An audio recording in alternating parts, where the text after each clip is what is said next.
Então vamos lá. Meu nome é Marcelo Soares, é um prazer estar aqui com vocês.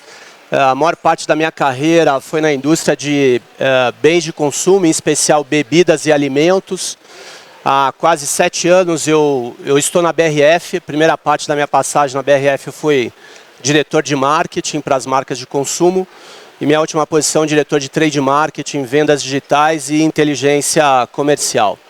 Eu gostaria de agradecer aqui a presença dessa feira, o convite, né? Agradecer ao Rui, agradecer ao Luiz, é um prazer estar aqui. O canal Padarias é um canal muito importante para a BRF, né? Acho que eu vou falar um pouco disso no decorrer da minha fala.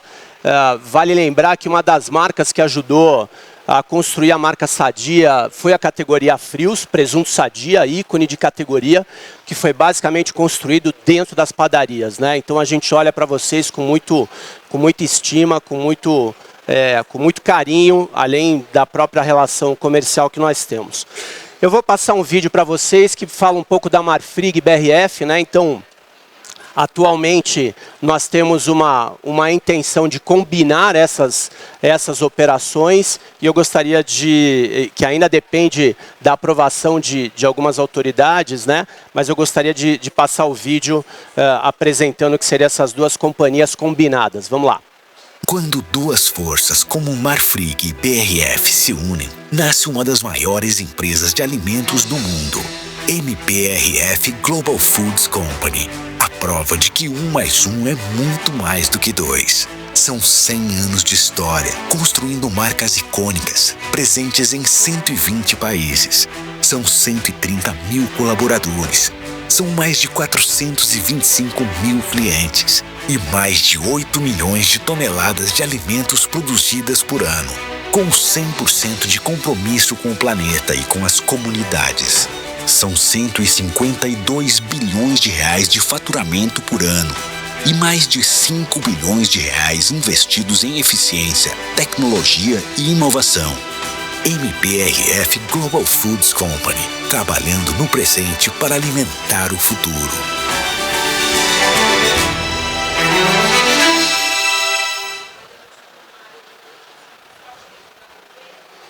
Bom, meu objetivo aqui para vocês é falar um pouco de tendências da categoria de frios, além da sua jornada de compra, né? Por que a padaria é importante para a indústria, né?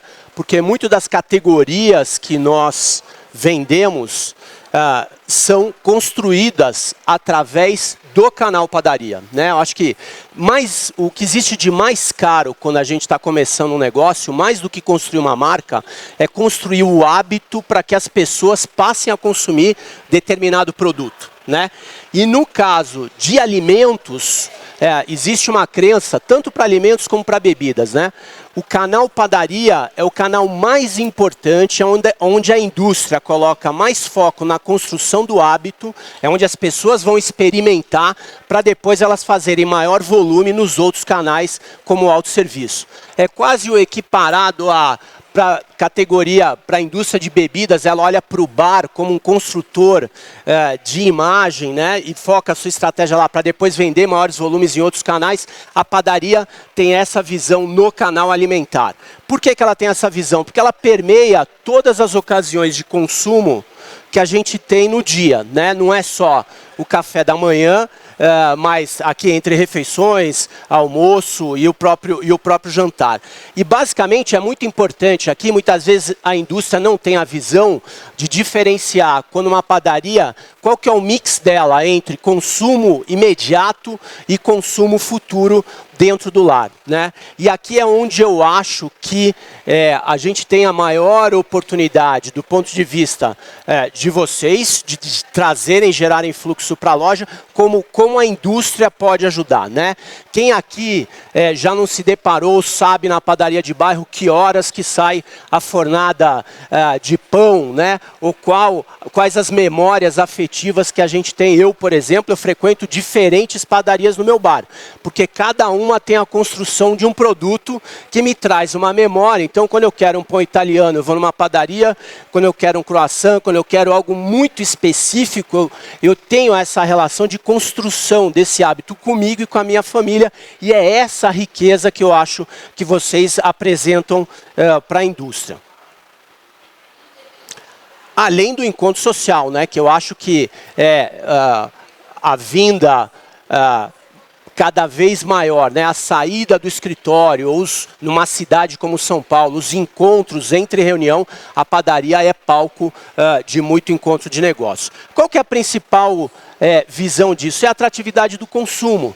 Quando a gente olha um produto industrial, feito em alta escala, né, uma peça de presunto, ele por mais que venha carregado de sabor, de qualidade, de marca, e aqui tem todo o esforço da indústria, a indústria nunca vai conseguir construir, transformar, através, muitas vezes, de um trabalho manual, em algumas dessas coisas que vocês estão vendo aqui na tela. É esse valor agregado que vocês trazem para a indústria que faz vocês serem tão importantes para a gente. Porque aqui, quando a gente fala da importância da experiência, né, não existe nada mais gostoso do que ter um atendente que conhece a gente pelo nome, né, alguém que sabe o fatiamento que a gente tem, que conhece os nossos filhos, esse relacionamento de proximidade e que é tão importante para vocês capacitarem os times de vocês, que tornam esse lugar tão especial e palco de inovação, né? Muitas das indústrias acabam direcionando parte das inovações para vocês. E aqui acho que tem uma coisa muito importante quando a gente fala de inovação, né? Primeiro, a diferenciação da concorrência, né? O João Branco, acho que esteve aqui ontem, né? Falando um pouquinho de McDonald's, né? Usando o McDonald's como exemplo, McDonald's, apesar de ter um grande portfólio de marcas, ele tem o quê? Os produtos que são heróis, né? Assim como cada indústria também tem os produtos que são heróis. A reflexão que eu trago para vocês é: quais os produtos no negócio de vocês que são os heróis que geram fluxo? É importante ter uma diversidade de portfólio, né? Pela primeira vez, a gente lida com a situação de termos 5 gerações diferentes ao redor da mesa. A mesa, para o latino, continua sendo um palco muito importante, né? A padaria continua sendo aqui lugares de conversas felizes, duras, difíceis, mas aqui aonde vocês vão gerar essa diferenciação, porque é ela que traz a fidelização de cliente, é ela que também vai atrair nosso público. Então aqui tem um balanço entre produtos que são produtos herói e produtos que vão fazer parte dessa experimentação para atrair e renovar as gerações, né? É isso que no nosso entendimento traz atratividade e fluxo para a loja e que no final do dia aumenta vendas, né? Então, o que a gente, e eu vou falar de pandemia um pouco mais à frente, né? A própria indústria, quando os nossos consumidores foram para casa, a gente sabe que o repertório da grande maior parte da população com alimentação é um repertório curto, né? E aonde a gente entra para facilitar isso? Quando existe o consumo imediato dentro dos estabelecimentos de vocês, mas também quando vocês estimulam e podem estimular através de receitas e novos formatos o consumo dentro de casa. A questão da saudabilidade, que pode ser, a princípio, uma contradição com toda a indulgência que o canal Padaria traz, né? Passa a ser um pré-requisito das gerações mais novas. Mas ninguém é coerente. Nós não somos coerentes no nosso dia a dia. A gente transita entre o saudável e o que nos traz alegria. Então, é a salada com sobremesa. Essa alternância, essa flexibilidade é que vocês têm a oportunidade e a riqueza para quê? Para atualizar gerações, para manter um público jovem com a mesma importância que vocês construíram nos pais daqueles que estão chegando e estão passando a serem consumidos, né? E aqui passa por personalização e tudo aquilo que algumas das palestras anteriores já abordaram com vocês. E como é que a indústria pode ajudar vocês neste caso, né? Quando a gente teve a pandemia, na época eu era o diretor de marketing, a gente se deparou no seguinte: todo mundo dentro de casa, a mãe, a avó, enfim, tinha a torta que sabia fazer, que era famosa na família, mas era uma receita de torta. Ela não passava na terceira receita, né? Então as pessoas, ao repetirem aquela mesma receita, o que era legal passou a ficar chato. E aí surgiu a necessidade de a gente criar aqui hoje a gente tem mais de 900 receitas dentro de um banco da BRF, onde a gente tem o apoio de chefes de cozinha, parte disso é filmado, ou receitas escritas, né, para que a gente possa aqui aproximar essa relação com o consumidor. Vocês podem usar deste conteúdo, né? Esse conteúdo é feito não só para os consumidores, mas também para os canais o qual nós nos relacionamos, né? Outra coisa aqui que para a gente é importante, quando a gente trata de ambientação, né, e a gente tem avançado bastante em material permanente dentro de loja, a gente está visando o quê? Não só o consumo dentro da loja, mas que vocês possam ter aqui um melhor visibilidade, uma melhor exposição, um melhor estímulo ao consumo, aquele consumo que a pessoa leva para dentro de sua casa, né? A gente sabe que cada estabelecimento tem a sua realidade, mas sim, o canal de vocês continua sendo um canal cada vez mais atrativo também por conveniência e tornando muitas vezes a compra de reposição como uma coisa que a indústria tem que olhar e passar a investir junto com vocês. A gente tem feito um esforço grande aqui, por exemplo, né, de capacitação de fatiadores, né, não só na questão de segurança, como da importância da espessura do fatiamento.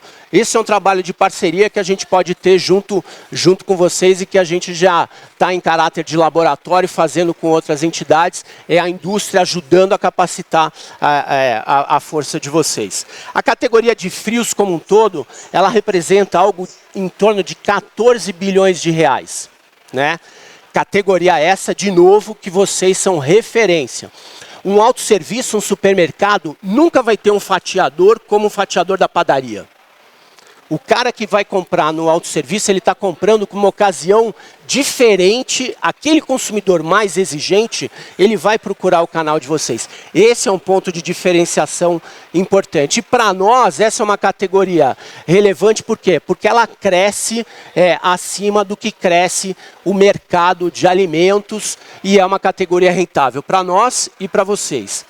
Essa categoria de frios, ela está presente em cerca de 89% dos lares, né? Então é uma categoria de alta penetração, que não tem resistência e que também abre portas, e eu vou falar mais à frente na questão da inovação, para aquela geração mais nova que busca saudabilidade, né? Diferente de outras categorias, frios, ele faz parte de um rol de produtos onde os consumidores mais exigentes veem isso como uma proteína importante, fazendo parte da sua dieta, né? E o brasileiro, em geral, ele gasta, e aqui tem uma variação de canal, até R$100 em frios, o que mostra que é um desembolso acima de uma categoria que, em geral, tem um valor agregado mais baixo, que é a categoria de alimentos. E para cada ocasião de consumo, né, seja no dia a dia, seja na indulgência, na socialização, em itens saudáveis, a gente tem um portfólio para atender vocês, né? Um portfólio desenhado, a BRF investe mais de 10 milhões de reais por ano em pesquisas para ouvir consumidor, para entender o que acontece de pesquisa no mundo de novos produtos e isso ajudar a trazer não só uma melhoria para os nossos produtos, mas novas tendências também para o dia a dia. Hoje, cerca de quase metade do mercado de frios no Brasil, a BRF tem participação, né? Então, 45% do volume é vendido através das marcas Sadia, das marcas Perdigão, né? Eu acho que como todo varejista vai sempre olhar para o parceiro que é líder para ajudar a desenvolver aquela categoria e aquele consumo, e nós estamos aqui justamente para ajudar e gerar negócios com vocês em parceria, né?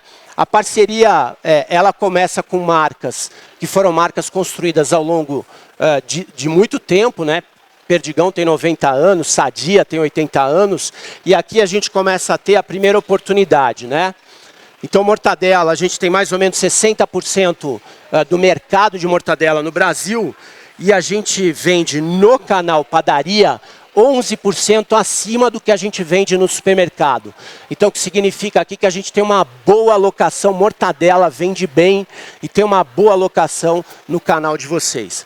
Quando a gente vai para presunto, né, nossa marca ícone, aquela que ajudou a construir a marca Sadia, a gente está...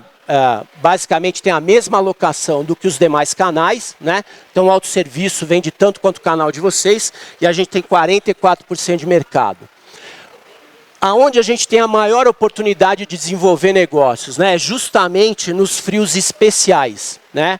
A gente sente, muitas vezes, e infelizmente, até pelo tema da falta de segurança que a gente tem vivido, as pessoas saindo menos de casa, recebendo mais amigos em casa e avançando na compra de itens especiais, né? E a gente, infelizmente, a gente está aqui... atrás da média, né, a gente tem uma grande oportunidade de, mesmo quando a gente olha uma mudança de comportamento, a gente alavancar a venda de frios especiais com vocês, onde a gente está subalocado. E quando a gente olha todas as tendências que existem fora do Brasil, elas passam justamente por um agregar valor para a categoria, né? A gente agrega valor para a categoria não diminuindo qualidade, é agregando e dando razões do porquê esse consumidor pode ter maior qualidade, pode ter um maior desembolso e ficar ainda satisfeito com isso. E por último, os frios lights, né? A gente tem quase 60% de mercado. Aqui é uma tendência de consumo, ele vai crescer, né? Acho que tem outras categorias. Por exemplo, nos Estados Unidos, cerveja light vende mais que cerveja regular, né? O avanço de refrigerantes na categoria light, né? Também é importante. Isso vai acontecer em alimentos. Em geral, o que acontece com bebidas acontece com alimento. Por quê? Porque eles estão na mesma ocasião de consumo. Eles fazem parte do mesmo decisor e aqui a gente tem concentrado bastante esforço e a gente tem tido um bom trabalho, né? Então, em resumo, aonde a gente está contra a tendência do que a gente vê fora do Brasil, contra a tendência do que a gente vê de aumento de consumo e como oportunidade de negócio, está nos frios especiais, né? Os motivadores para isso, então, aqui eu acho que tem todas as mudanças de comportamento, o reconhecimento, né? Então, a gente sabe que quando o consumidor leva itens para sua casa, ele tem um desembolso muito menor do que ele saindo para fazer um consumo fora. Então, aqui tem um custo-benefício que a gente entende que é bastante positivo. Os frios light hoje representam 6%, mas eles têm tido um crescimento anual de 43%. Então, como eu falei anteriormente, quando a gente olha a tendência a médio e longo prazo, ele continuará crescendo. Por quê? À medida que a gente tem gerações mais novas, aumentando a sua representatividade na cesta de consumo, e esse caminho é um caminho sem volta, né, gente? E aí, nada melhor do que abraçar o líder. E a gente está bem com vocês, quando a gente pega a Mioneto, né? A gente tem uma alocação 23% maior com vocês do que a gente tem nos canais de autosserviço. Então, vocês já reconhecem e têm sido excelentes parceiros com a gente nessa categoria. Quando a gente fala do perfil de consumidores de frios, né? Então, o que a gente tem? Presunto. A gente está voltado para uma categoria de maior poder aquisitivo, mortadela, e principalmente algumas regiões no Brasil, a gente tem até algumas adaptações. Ela é uma proteína de acesso dentro da categoria de frios, né? Peito de peru, ele também, pela questão de saudabilidade, fala com um público aquisitivo maior, e salames igualmente. Presunto e mortadela fazendo parte da rotina. Quem busca aqui saudabilidade, não necessariamente saudabilidade briga com sabor, né?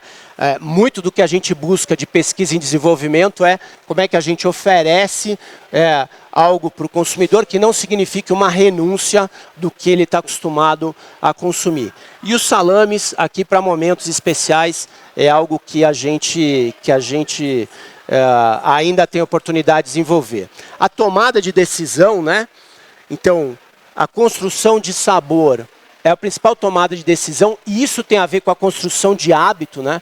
Um dos maiores erros que uma indústria de alimentos pode fazer, e a gente, acho que vocês no dia a dia, atrás do balcão, e a gente como indústria já viu, quando uma indústria, uma marca começa a mudar muito de fórmula, ela está perdendo o vínculo que ela tem com o consumidor. Quando o consumidor deixa de reconhecer o sabor que ele está habituado, vocês podem acreditar que aquela empresa está passando por algum tipo de dificuldade. Então esse é um dos patrimônios que a gente tem, que eu acho que vale para vocês como transformadores, que vão ajudar a construir o quê? Aqueles ícones, aqueles produtos que são os heróis que geram fluxo para vocês. Então o sabor, ainda bem, continua sendo o principal atributo na categoria de alimentos.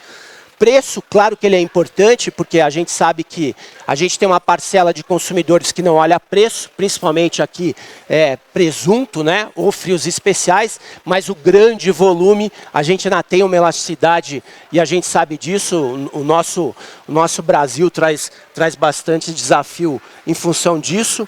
A marca, ela é o que vai validar isso, né? E por último, a questão do frescor e da validade. Então, o novo jeito de consumo pós-pandemia, né, que também é importante, é a questão da preocupação com segurança alimentar, né? Acho que isso a pandemia nos ensinou, né? Aqui eu acho que em algum momento tivemos a ode das microcervejarias, cerveja feita em casa, etc., que é muito legal, pode ser romântico, mas se tiver uma falha de controle de qualidade, isso pode ser fatal, levando até alguns consumidores, infelizmente, à fatalidade. O mesmo acontece com alimentos, né? Então a gente sabe que o mercado de alimentos ele tem muita informalidade, mas este item é um item que o consumidor aprendeu na pandemia e não abrirá mais mão. E vocês têm um papel fundamental aqui quando a gente pensa em oferta junto com a indústria, né? A importância do volume de encartados, né? O que a gente chama de encartado aqui está como fatiado, e o que é fatiado está como peça, né? Então, quando a gente faz o encartelado já fatiado de fábrica, né, o que a gente está oferecendo para o consumidor? Aquele consumidor que passa na padaria, que está com pressa, que ele se irrita com alguma fila, mesmo em horário de pico, é uma forma de a gente oferecer o quê? Uma economia de tempo para ele, né? Esse consumidor também visita, né? Então, nem todo mundo que passa pelo canal de vocês, ele passa com a tranquilidade que poderia para degustar o que vocês oferecem. Quando vocês avançam no território de conveniência, a questão de tempo e praticidade é muito importante. E lembrando que o ticket médio do cara que está com pressa também é mais alto, né? Então, assim, isso é importante na composição do mix, né? Não, aqui a gente só trabalha com fatiamento, não trabalha com encartelado. Vocês estão perdendo. Quem olha desta forma está perdendo cliente, está perdendo ticket, e a gente sabe o quanto isso é importante no nosso dia a dia. Até porque o encartelado vem crescendo, né? E parte do crescimento que a categoria tem vem daí. Como benefício para o consumidor, acho que eu já comentei, a questão da própria armazenagem, quando tem a possibilidade de voltar a fechar, praticidade, segurança alimentar, e para vocês, eu acho que aqui é ter oportunidade de mais um item como nível de serviço e gerador de fluxo. Eu gostaria de passar um vídeo sobre a jornada de compras, né? Passou?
Aqui, vocês conhecem melhor que ninguém o consumo imediato, aonde a gente pode ajudar vocês? No consumo futuro, né?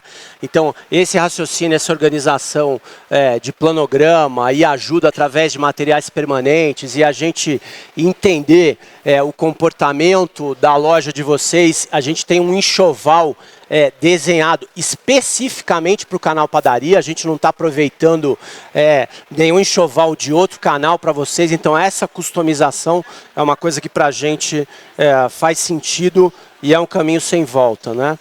Então, quando eu faço a recapitulação aqui do que a gente cobriu, né? Primeiro, o canal de vocês é um lugar de memória afetiva, né? Quando a gente vai falar de tendência, amanhã eu vou voltar aqui para dividir um pouco mais com vocês, a construção de hábito, que talvez seja o ativo mais caro para uma indústria, acontece no canal de vocês quando a gente pensa em alimentos. A principal moeda de troca que vocês têm com a indústria é essa, a construção de novos hábitos de consumo em alimentos, né? Por quê? Porque vocês permeiam todas as ocasiões de consumo que interessam para a indústria, né? Além disso, a questão de proximidade e conveniência, melhorar o nível de serviço e adaptar a loja para que atenda esse consumo futuro, ele é um valor que ele agrega e complementa, ajudando a diluir custo fixo, vocês sabem disso melhor do que eu, né? E a questão da ambientação e da experiência, cada vez mais a gente tem mais necessidade, né, de buscar a socialização. O número de pessoas que passa a morar sozinho numa cidade como São Paulo é enorme. E essas pessoas, elas precisam sair de casa para socializar. E aonde é o melhor ponto de encontro? A padaria. O envelhecimento da população é outra tendência que ajuda vocês, né? A minha origem é Santos, não sei se tem alguém de Santos aqui. É muito curioso a gente dar uma volta no meio da tarde em Santos, todos os cafés cheios de pessoas de idade conversando, que é o ponto de encontro com horário marcado, né? E em especial numa padaria, e aquilo acaba virando em ritual. Então, a experiência é muito importante e é essa memória, esse hábito positivo que eu acho que vocês têm que pensar, principalmente em acolher e melhorar o nível de serviço no atendimento. Fora do lar, é uma coisa complementar, essas coisas elas não competem entre si, né?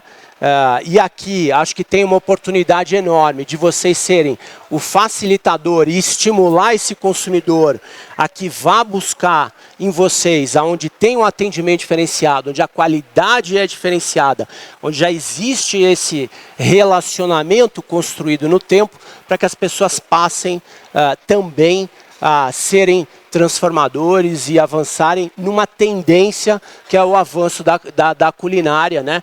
Cada vez mais a gente vê pessoas dedicando tempo e importância ao redor da mesa, preparando a comida para a sua família. E por último, né? Eu acho que quando a gente pensa no que eu comentei de frios especiais, infelizmente num país que ainda passa por tema onde a segurança é um assunto, né? Esta é uma tendência que a gente não tem uma expectativa de reversão no curto prazo. Isso gera uma oportunidade de negócio enorme para vocês. Tábuas preparadas, né? E tudo aquilo que vocês sabem fazer tão bem, gente. E aqui fica o meu... eu acho que a minha oferta como BRF sobre como vocês podem atuar dentro dessa categoria. Então, a gente tem um portfólio que atende a todos esses pontos que eu comentei, né? A gente tem uma linha de food service voltada para o transformador, aonde aqui vocês melhor que ninguém sabem que o item perda é um item importante. Trabalhar com uma marca de qualidade significa menos perda e mais resultado no final do dia, né? E essa linha completa, ela também hoje é oferecida por uma novidade que se chama Central BRF, que eu não sei se todos conhecem, né? Antes de falar do cupom, né? Então a BRF ela tem um e-commerce hoje voltado para o varejista, né? Diferente de outras indústrias, o que é vendido no e-commerce soma na meta do vendedor. Então, o vendedor ele não compete com o que a gente vende no e-commerce. Isso soma no volume dele, né? E qual o benefício aqui para vocês? Vocês têm um atendimento 24 horas. Né? Então, se houve um pico de demanda e o vendedor só vai passar na terça-feira, né? Vocês podem fazer o pedido pela central, porque ela vai obedecer a mesma grade de entrega de logística, né? Além de uma série de facilidades, acesso a boleto, facilidade de pagamento, e a gente tem também ofertas exclusivas no canal. Então, quem quiser ler aqui o QR Code, 15% de desconto nas compras que vocês fizerem na Central BRF, né? Então, isso está aberto, fiquem à vontade, e eu gostaria aqui de agradecer a oportunidade, um prazer estar falando com vocês. Muito obrigado e boa feira a todos.